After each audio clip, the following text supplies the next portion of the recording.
Even though the city of Regina has been seeing record sales over the last couple of years, prices haven't moved much. What are some of the reasons for that? Well, let me discuss the first one in this video. Hi everybody, Martin here, your favorite Regina realtor. And as you may already know, the Regina market has been hot, just like the rest of the country. 2020 was a record-setting year. 2021 was a record-setting year over that. So things have been incredible, but prices in Regina have not moved as much as they have in some of the other markets in the country. There's a lot of reasons for that.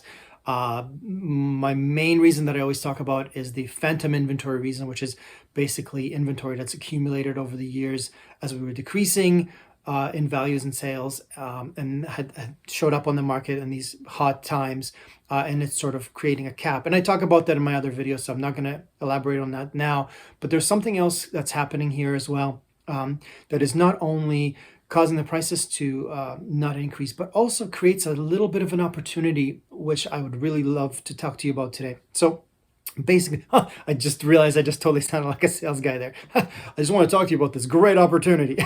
Anyway, sorry, scratch that. Okay, anyway, so this phenomenon I want to talk about is the price gap. So the price gap in this case would be basically the price difference between two asset classes. So we've got condominiums and we've got single family homes. Condominiums are obviously like apartments or townhomes where they're attached to each other and you basically own the unit and then you own part of the entire corporation. You're paying condo fees, and that's basically what a condominium is. Single family homes is just like that. One family lives in there, and you kind of own the whole thing yourself. There's no strata fees, there's no condo fees. You're just basically paying your own stuff. Okay. Look it up if you have any questions. So anyway, those are the two. And in Regina, what's been happening is as we were decreasing in value from about 2011 to 22, houses were only decreasing about 1.5%, but condos were decreasing between 5 and 7. And the reason for that was additional inventory. Builders were building, people were selling.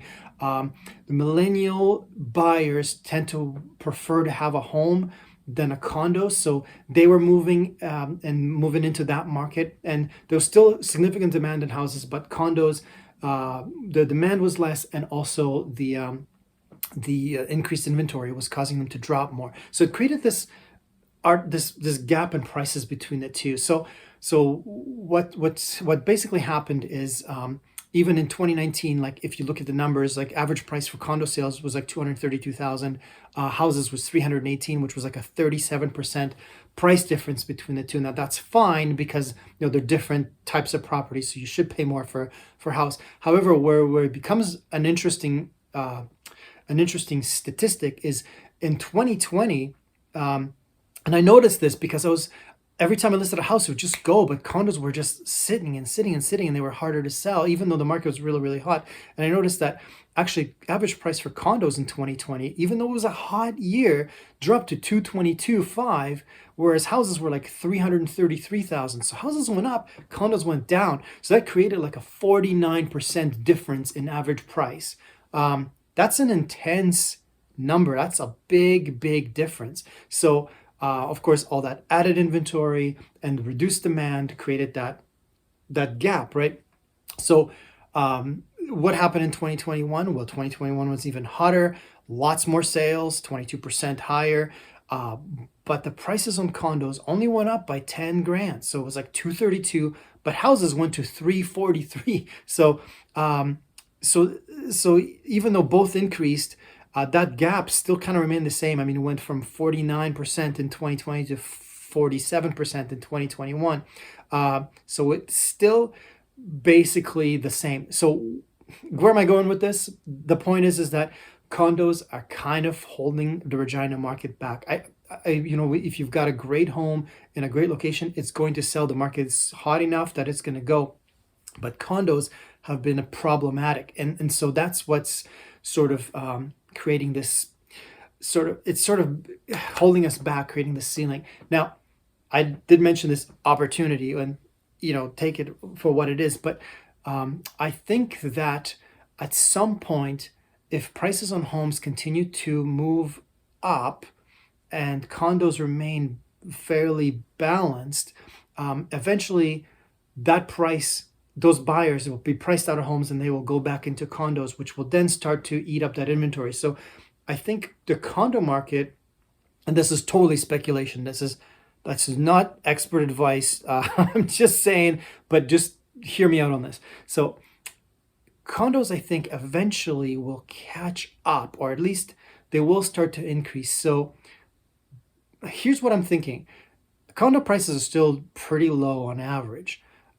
So if you're looking for an opportunity and don't mind waiting a bit, long-term wise, condos might not be a bad idea because the average price is still pretty low.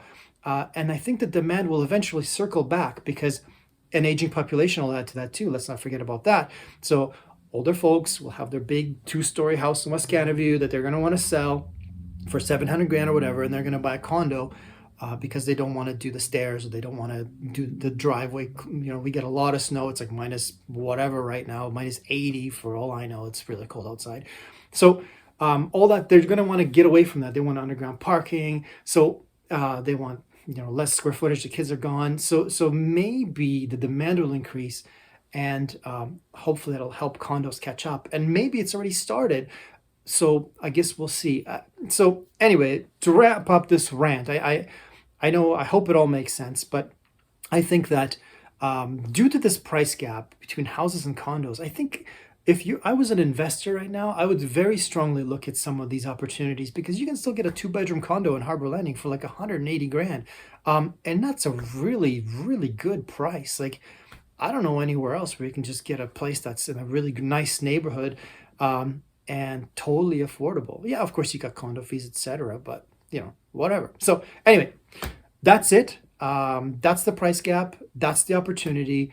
If you have any questions, all my information is below this video. Please like and share, and text me and tell me that you're really enjoying these. Okay. Martin at ReginaExperts.ca is my email. 306-527-0500 is my phone number. And I hope you enjoy these videos. Okay. Take care, and I'll talk to you soon. Cheers.